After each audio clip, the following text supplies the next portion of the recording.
Israel, which we're saving for last. If we remember, Yahweh exiled the Canaanites from Israel because of their child sacrifice and pagan idolatry of Moloch. They became the wanderers and eventually the Khazarian mafia that would rule our world.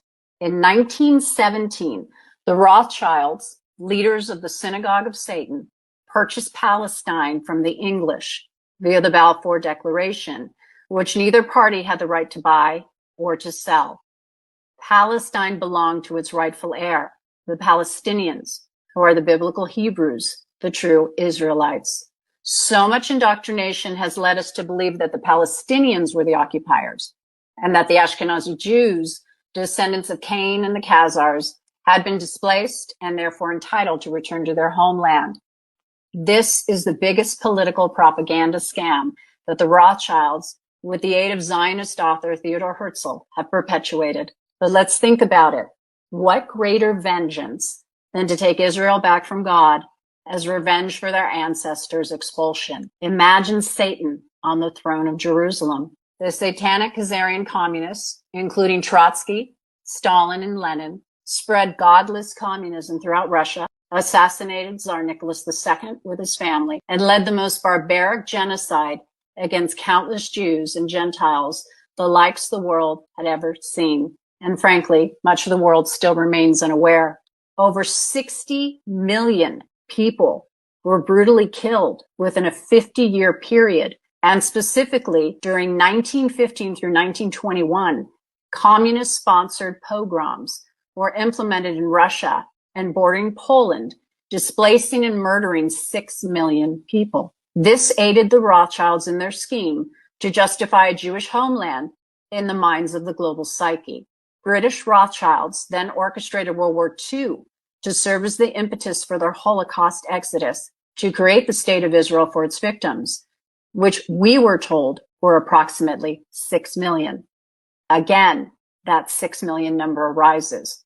Interestingly, historian David Irving is quoted as saying, "There were no gas chambers at Auschwitz, and the Nazis did not kill millions of Jews in gas chambers in World War II." Hitler is also quoted as saying, "The day mankind finds out what I was trying to defend this nation of Germany from, then that is the day World War III will start.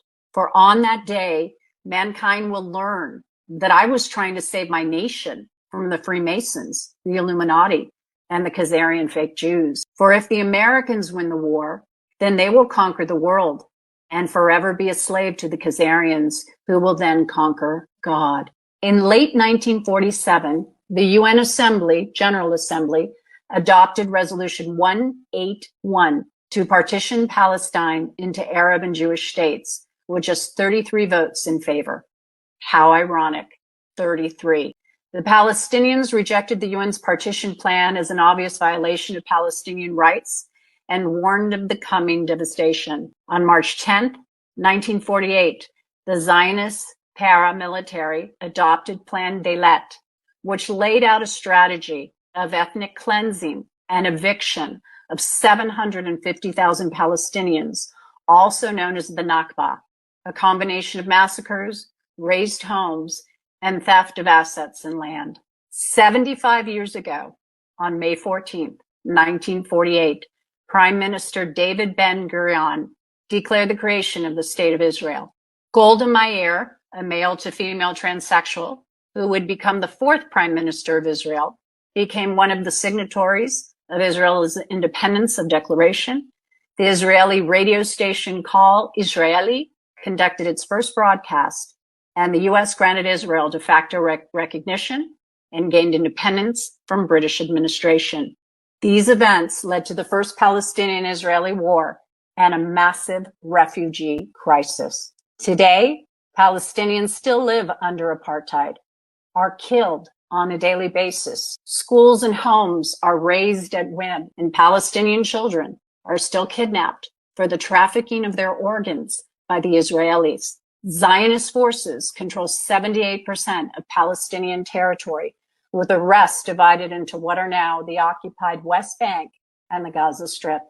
The world seems to stand by and watch as the United States remains allies to the Israeli government, the Khazarian mob, the satanic cabal. The Israeli flag with the Star of David, with a stripe above it and a blue stripe below it, is not a biblical symbol, but one that represents Satan ruling the heavens and the earth. But this is all about to change.